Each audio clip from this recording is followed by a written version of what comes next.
আমন্ত্রণ Hilton properties প্রবাস time বুলেটিনে, জানিয়ে দিচ্ছি শিরোনামগুলো। ওমানের সর্বশেষ তথ্য নিয়ে ওমান সুপ্রিম কমিটির সংবাদ সম্মেলন। ওমানে সুপ্রিম কমিটির বিধি লঙ্ঘনের দায়ে প্রায় 800 জনকে জরিমানা। আরব দেশগুলোর মধ্যে প্রবাসীদের জন্য সেরা শহর মাস্কাট নির্বাচিত। ওমানে বাড়ল সমুদ্র সৈকত বন্ধের সময়সীমা। ওমানে আজ করোনায় নতুন আক্রান্ত কমলেও বেড়েছে মৃতের সংখ্যা। দেখছিলেন হিলটন প্রপার্টিজ প্রবাস টাইম শিরোনাম, এবারে বিস্তারিত। বন্দরনগরী চট্টগ্রামে ওমান ও দুবাই প্রবাসী মালিকানাধীন হিলটন প্রপার্টিজের সম্পূর্ণ রেডি ফ্ল্যাট মিলছে এখন মাসিক কিস্তিতে। বুকিংয়ের জন্য আজই যোগাযোগ করুন 01-832-711-118 অথবা 01-977-774729 এই নম্বরে। করোনা সর্বশেষ অবস্থা নিয়ে সংবাদ সম্মেলন করেছে ওমান সুপ্রিম কমিটি। বৃহস্পতিবার গণমাধ্যমকে দেওয়া করোনার সর্বশেষ তথ্য নিয়ে প্রেস ব্রিফিংয়ে দেশটির স্বাস্থ্যমন্ত্রী বলেন, বর্তমানে ওমানে মহামারী পরিস্থিতি কিছুটা খারাপ ও উদ্বেগজনক। জানুয়ারির মাঝামাঝি থেকে করোনা রোগীর সংখ্যা বেড়েছে। দেশটিতে আজও 288 জন নতুন করোনা রোগী শনাক্ত হয়েছে এবং 4 জনের মৃত্যু হয়েছে। কিছু ব্যক্তি প্রাতিষ্ঠানিক কোয়ারেন্টাইন থেকে পালিয়ে যাওয়ার কারণে দেশে মহামারীর বিস্তার রোধ সম্ভব হচ্ছে না বলে জানান মন্ত্রী। চলতি সপ্তাহের শুরুতে বেশ কয়েকটি দেশ থেকে আগত যাত্রীদের মধ্য থেকে 20% করোনা সংক্রমণ ছড়িয়েছে। তাই অনেক দেশের নাগরিকদের ওমান ভ্রমণে নিষেধাজ্ঞা আরোপ করা হয়েছে বলেও জানান তিনি। ভ্যাকসিনের বিষয়ে মন্ত্রী বলেন, দেশে জনসন অ্যান্ড জনসন ভ্যাকসিনের 2 লাখ ডোজ বুক করা হয়েছে। ওমানে কিছু ব্যক্তি ফাইজার ভ্যাকসিন গ্রহণে বিশ্বাসী হলেও অ্যাস্ট্রাজেনেকার ভ্যাকসিনকে বিশ্বাস করতে পারছে না বলে উল্লেখ করেন তিনি বলেন, আমি সকল স্বাস্থ্যকর্মীদের করোনা ভ্যাকসিন নেওয়ার জন্য অনুরোধ জানাচ্ছি। দেশের সকল নাগরিকদের আশ্বস্ত করে জানাতে চাই যে ওমান কোনো ভ্যাকসিনের সুরক্ষা ও কার্যকারিতা নিশ্চিত না করে দেশে সেই ভ্যাকসিন প্রয়োগ করবে না। কমিটির আরেক মেম্বার ডক্টর সালেম আল তামিমি বলেন, ভ্যাকসিন দ্রুত দেওয়া সম্ভব হলেই ওমান এই করোনা মহামারীর প্রকোপ থেকে কিছুটা রক্ষা পাবে। বর্তমানে লাইসেন্সকৃত টিকা নিয়ে কোনো গুরুতর জটিলতা নেই। দেশে ব্যবহৃত সকল ভ্যাকসিন বিশ্ব স্বাস্থ্য সংস্থা নির্বাচিত। মেজর মোহাম্মদ আল হাশামি বলেন, সুপ্রিম কমিটির সিদ্ধান্ত লঙ্ঘন করছে এমন কারো তথ্য জানাতে টোল ফ্রি নম্বর 1099 চালু করেছে রয়্যাল ওমান পুলিশ। কমিটির অপর সদস্য ডক্টর সাইফ আল আবরি বলেন, স্কুলের শিক্ষক ও কর্মচারীদের করোনা ভ্যাকসিন প্রদান করা হয়েছে। আশা করা যাচ্ছে আমরা অতি দ্রুত দেশের সকল শিক্ষা কার্যক্রম পুনরায় চালু করতে পারব। ওমানে বসবাসরত সবাইকে সঠিকভাবে স্বাস্থ্যবিধি মেনে চলতে অনুরোধ জানিয়েছে সুপ্রিম কমিটি।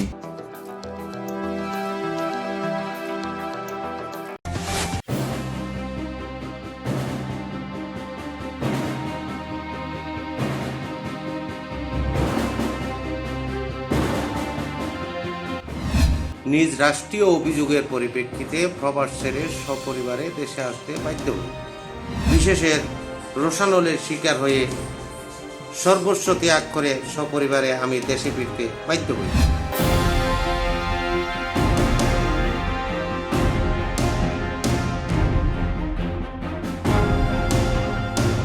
আমরা তো নিজের টাকা দিয়ে আমরা পাসপোর্ট রিনিউ করতেছি, চুরির টাকা দিয়ে আমরা পাসপোর্ট রিনিউ করতেছি না, বানাইতেছি না। আমার দ্বারাই আমার দেশের একটা টাকা হলে লাভ হচ্ছে, ঠিক আছে। আমি যে একজন রেমিটিস যোদ্ধা। মানুষের ফাস্টফুড যদি শেষ হয়ে যায়, ভিসা শেষ হয়ে গেলে ফাস্টফুডের ডেট থাকে না, ফাস্টফুড বানাইতে কষ্ট হয়। ফাস্টফুড বানাইতে হলে 5 মাস 6 মাস লাগে। আমরা এখান থেকে মস্কট ফাড়াইতে হয়, ইন্ডিয়ানিরে দিয়ে ফাড়াইতে হয়। ওখানে বাংলাদেশ এমবেসির এখানে দালালেরা আছে 25 রিয়াল করে। এরপর থেকে আমাকে ওমানের পুলিশে নিয়ে গেল জিজ্ঞাসা করলো এখানে পাসপোর্ট করে কে। ওমানে অবস্থিত বাংলাদেশ দূতাবাসের নানা অনিয়ম নিয়ে প্রবাস টাইমের বিশেষ প্রতিবেদন দেখুন শুক্রবার বাংলাদেশ সময় রাত 9টায় প্রবাস টাইমের ইউটিউব চ্যানেল ও ফেসবুক পেজে। করোনা মহামারীতে সুপ্রিম কমিটির বিধি লঙ্ঘনের দায়ে ওমানে এখনো পর্যন্ত প্রায় 800 জনকে জেল জরিমানা করা হয়েছে। দেশের সরকারি এক প্রবীণ আইনজীবীর বরাত দিয়ে তথ্য জানিয়েছে ওমানের জাতীয় গণমাধ্যম। সংবাদে উল্লেখ করা হয়, দেশটিতে প্রায় 248 জন সরাসরি আইন লঙ্ঘনে জড়িত ছিল। এছাড়াও দেশটিতে মোট 790 জনের বিরুদ্ধে সুপ্রিম কমিটির নিয়ম লঙ্ঘনের অভিযোগ আনা হয়েছিল, যাদের মধ্যে 396 জন ওমানি ও 394 জন প্রবাসী। দেশটিতে লকডাউন চলাকালীন সুপ্রিম কমিটির আইন লঙ্ঘন করে বাড়ির বাইরে বের হওয়ার কারণে 25% নাগরিককে জরিমানা করা হয়। এছাড়া 19% মাস্ক না পরা, 17% দোকান খোলা রাখায় ও 12% ব্যক্তিকে জনসমাবেশে অংশ নেওয়ার অভিযুক্ত করা হয়েছে। দেশটির পাবলিক প্রসিকিউশনের সহকারী প্রসিকিউটর জাহরান আল রুকাইশি বলেন, মাস্কাটে সর্বাধিক সংখ্যক করোনা রোগীর রেকর্ড করা হয়েছে। এর অন্যতম কারণ এই এলাকার নাগরিকরা লকডাউনের সময়ও একত্রে নামাজ আদায় করেছে। এলাকার বাসিন্দারা সঠিকভাবে স্বাস্থ্যবিধি মেনে না চলার কারণে তাদের জেল জরিমানা করা হয়েছে। প্রাতিষ্ঠানিক কোয়ারেন্টাইন মেনে না চলার জন্য দেশটির উত্তর আল বাতিনার বাসিন্দাদের আটক করা হয়েছে। এছাড়াও আল দাখিলিয়া এবং আল দাহিরা উভয় এলাকার বাসিন্দাদের আটক করার কারণ হলো সামাজিক ও সাংগঠনিক সমাবেশ পরিচালনা ও অংশগ্রহণ করা। আল রুকাইশি আরও বলেন, সুপ্রিম কমিটির বিধিবিধান অনুসরণ না করা লোকের সংখ্যা অল্প, তবে সমাজের বাকি অংশে তাদের অপরাধের প্রভাব গভীর। দেশটির কিছু মানুষের নিয়ম লঙ্ঘনের কারণ অন্যান্য বাসিন্দাদের উপর করোনা সংক্রমণ ছড়িয়েছে। সাধারণভাবে কোনো ব্যক্তি স্বাস্থ্যবিধি না মেনে চললে তার প্রভাব সর্বপ্রথম তার পরিবারের উপর পড়বে। এছাড়াও সেই ব্যক্তি ওই কমিউনিটিতে থাকে, সেই কমিউনিটিতে এর প্রভাব পড়বে। তাই দেশটির সকল নাগরিকদের যথাযথ স্বাস্থ্যবিধি মেনে চলার জন্য বিশেষভাবে অনুরোধ জানান তিনি। আরব দেশগুলোর মধ্যে প্রবাসীদের সবচেয়ে পছন্দের শহর হিসেবে নির্বাচিত হয়েছে ওমানের রাজধানী মাস্কাট। জার্মান ভিত্তিক একটি আন্তর্জাতিক সংস্থা ইন্টারন্যাশন তাদের এক সমীক্ষা অনুযায়ী তথ্য জানিয়েছে। প্রাতিষ্ঠানিক ওয়েবসাইটে দেওয়া তালিকা অনুযায়ী মাস্কাট বিশ্বের 14তম সেরা শহর ও আরব দেশগুলোর মধ্যে প্রথম। দ্বিতীয় অবস্থানে রয়েছে কাতারের দোহা। ইন্টারন্যাশনাল জানিয়েছে 181টি দেশের মোট 15,000 ব্যক্তির উপর জরিপ করা হয়। তাদের দেওয়া তথ্যের ভিত্তিতে এই সমীক্ষাটি করা হয়েছে। এই সমীক্ষায় যে বিষয়ের উপর সবচেয়ে বেশি গুরুত্ব দেওয়া হয়েছে তা হচ্ছে প্রতিটি শহরে জীবনযাত্রার মান ও টেকসই উন্নয়ন এবং অর্থনৈতিক অবস্থা ও আবাসন সুবিধা।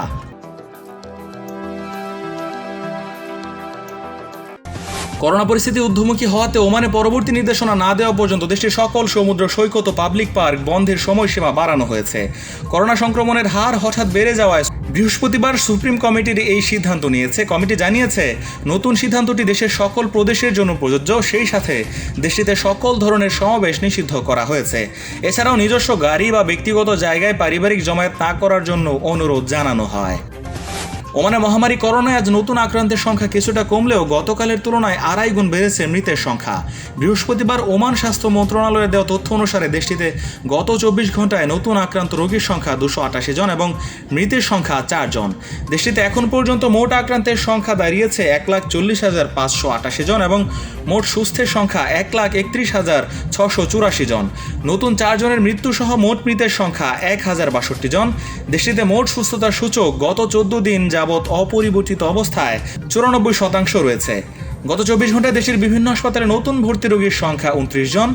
এ পর্যন্ত দেশের বিভিন্ন হাসপাতালে চিকিৎসাধীন অবস্থায় আছেন 192 জন, যাদের মধ্যে আশঙ্কাজনক অবস্থায় আইসিইউতে আছেন 68 জন। গত 24 ঘন্টায় নতুন সুস্থ হয়েছেন 299 জন রোগী। মহামারী করোনার নতুন সংক্রমণ থেকে রক্ষা পেতে ওমান সরকারের সকল নির্দেশনা মেনে চলতে নাগরিক এবং প্রবাসীদের অনুরোধ জানিয়েছে ওমান স্বাস্থ্য মন্ত্রণালয়। অন্যথায় আইন অমান্যকারীদের বিরুদ্ধে কঠোর ব্যবস্থা নেওয়ার হুঁশিয়ারি দিয়েছে ওমান সরকার।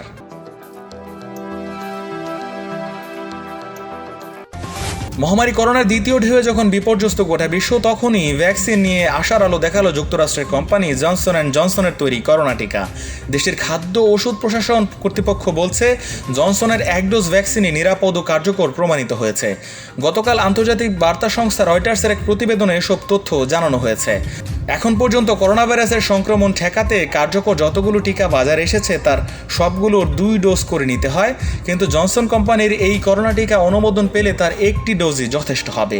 ইতিমধ্যে এই টিকা যুক্তরাষ্ট্রের ব্যবহারের অনুমোদন দেওয়া হবে কিনা সেই বিষয়ে এফডিএর একটি স্বাধীন বিশেষজ্ঞ প্যানেল গঠন করা হয়েছে। আগামীকালই এই ভ্যাকসিনের অনুমোদনের ব্যাপারে বৈঠকে বসে সিদ্ধান্ত নেবে কমিটি। ট্রায়ালে দেখা গেছে করোনা ভাইরাসে গুরুতর অসুস্থতার ক্ষেত্রে জনসন অ্যান্ড জনসনের এই টিকার কার্যকারিতা 85%। ফাইজার ও মডার্নার টিকার অর্থশাস্ত্রের বিকল্প হবে এটি। এই টিকা সংরক্ষণ করা যাবে রেফ্রিজারেটরের স্বাভাবিক তাপমাত্রায়, প্রয়োজন পড়বে না ফ্রিজারের। হোয়াইট হাউসের এক কর্মকর্তা বলেন, আগামী সপ্তাহে জনসনের অন্তত 3 কোটি ডোজ টিকা সরবরাহ করা যাবে বলে ধারণা করছেন তারা। সেক্ষেত্রে এফডিএ থেকে জরুরি ভিত্তিতে এটির অনুমোদন পেতে হবে। বিশেষজ্ঞরা বলছেন, করোনা প্রতিরোধে যেখানে ফাইজার ও মডার্না টিকার 2 ডোজ প্রয়োজন, সেখানে জনসনের টিকা শুধুমাত্র 1 ডোজই লাগবে না, বরং এর কার্যকারিতা সুফল হিসেবে টিকাদানের জন্য তুলনামূলক কম চিকিৎসা কর্মী লাগবে।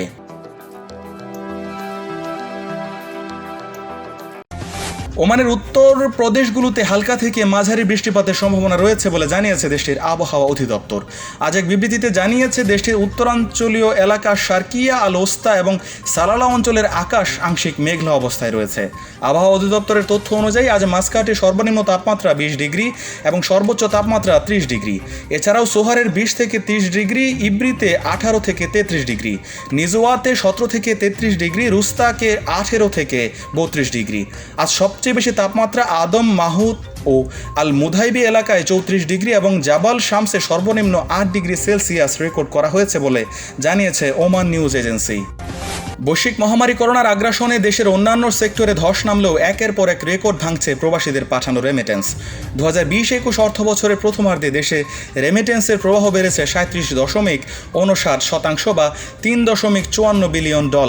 সরকারের প্রণোদনা আর রেমিটেন্স যোদ্ধাদের দেশপ্রেম বৈদেশিক মুদ্রার রিজার্ভে এমন গতি এনেছে বলে মনে করছেন সংশ্লিষ্টরা। প্রথমবারের মতো দেশের রিজার্ভ পৌঁছেছে $4,400 কোটি বা $44 বিলিয়ন। বুধবার দিন শেষে দেশের রিজার্ভ দাঁড়ায় $4,400 কোটি, প্রতি ডলার 85 টাকা ধরে বাংলাদেশি মুদ্রায় এ পরিমাণ দাঁড়ায় প্রায় 3,74,000 কোটি টাকা। করোনার মধ্যেও প্রবাসী আয় বাড়ায় এবং রফতানিতে প্রবৃদ্ধি অব্যাহত থাকায় বাড়ছে বৈদেশিক মুদ্রার রিজার্ভ। দেশের রিজার্ভের অন্যতম উৎস হিসেবে ভূমিকা রাখছে রেমিটেন্স। ভয়াবহ করোনা পরিস্থিতির মাঝেও প্রবাসীরা দেশে রেমিটেন্স পাঠানো অব্যাহত রাখায় 2020 সালের 30 ডিসেম্বর শেষে দেশে রেকর্ড পরিমাণ বৈদেশিক মুদ্রার রিজার্ভ অর্জিত হয়। বাংলাদেশ ব্যাংকের প্রতিবেদনে দেখা গেছে চলতি অর্থ বছরের প্রথম 6 মাসে রেমিটেন্স প্রবাহ বেড়েছে $2 বিলিয়ন। প্রথম ধাপের লকডাউনের পর প্রবাসী করোনায় স্বজনদের অসুবিধার কথা বিবেচনায় এনে দ্রুত রেমিটেন্স পাঠানোয় এমন রেকর্ড সৃষ্টি হয়েছে। প্রণোদনার হার আরও বাড়ানোর কথা বলছেন ব্যাংকাররা, আর ব্যবসায়ী নেতাদের দাবি দেশে আটকে পড়া রেমিটেন্স যোদ্ধাদের পাঠানোর ব্যবস্থা নিলে আরও বাড়বে। এফবিসিসিআই এর পরিচালক খন্দকার সিপার আহমেদ বলেন, 2% প্রণোদনা তাদের উৎসাহী করেছে, পাশাপাশি দেশের জন্য তাদের টান বা দায়িত্ব সেটা তারা দেখিয়েছেন রেমিটেন্স যোদ্ধারা। দুবাই প্রবাসী সাংবাদিক কামরুল হাসান জনির লেখা নতুন গান পরবাসী মন আজ সন্ধ্যায় এএস মিউজিক স্টেশনের ইউটিউব চ্যানেল থেকে প্রকাশ করা হয়েছে। সঙ্গীতটিতে সুর ও কণ্ঠ দিয়েছেন ক্লোজ আপ ওয়ান শিল্পী সোহাগ সুমন। মোশাররফ হোসেন সেতুর পরিচালনায় গানের মিউজিক ভিডিও নির্মাণ করেছে এসকেপি প্রোডাকশন হাউস। শিল্পী সোহাগ বলেন, এটাই প্রবাসীদের নিয়ে আমার প্রথম গান। গানের প্রথম অন্তরার কথাটি আমার বুকের মধ্যে লেগেছে। আমি জানি একজন প্রবাসীর মনের ভেতর কতটা কষ্ট থাকে। আমি নিজেও প্রবাসে ছিলাম। প্রবাসীদের প্রতি ভালোবাসা থেকে গানটি গাওয়া। তাদের অনুভূতিগুলো আমি খুব ভালো করে বুঝতে পারি। আশা করি গানটি দর্শক শ্রোতাদের ভালো লাগবে। গানের গীতিকার কামরুল হাসান জনি বলেন, দীর্ঘদিনের প্রবাস জীবনে প্রবাসীদের আবেগ অনুভূতিগুলো বোঝার চেষ্টা করেছি। সে অনুযায়ী গানের কথাগুলো সাজানো হয়েছে। শিল্পী সোহাগের উৎসাহ পেয়ে এটি প্রকাশের সিদ্ধান্ত নিলাম। ভিডিও ডেসক্রিপশনে গানের লিঙ্কটি দেয়া আছে। এই ছিল হিলটন প্রপার্টিজ প্রবাস টাইম বুলেটিনের আজকের আয়োজনে। প্রবাসের যে কোনো খবর পেতে ভিজিট করুন probastime.com, সাবস্ক্রাইব করুন প্রবাস টাইমের ইউটিউব চ্যানেল, যুক্ত থাকুন ফেসবুক পেজে। সঙ্গে থাকায় ধন্যবাদ সবাইকে।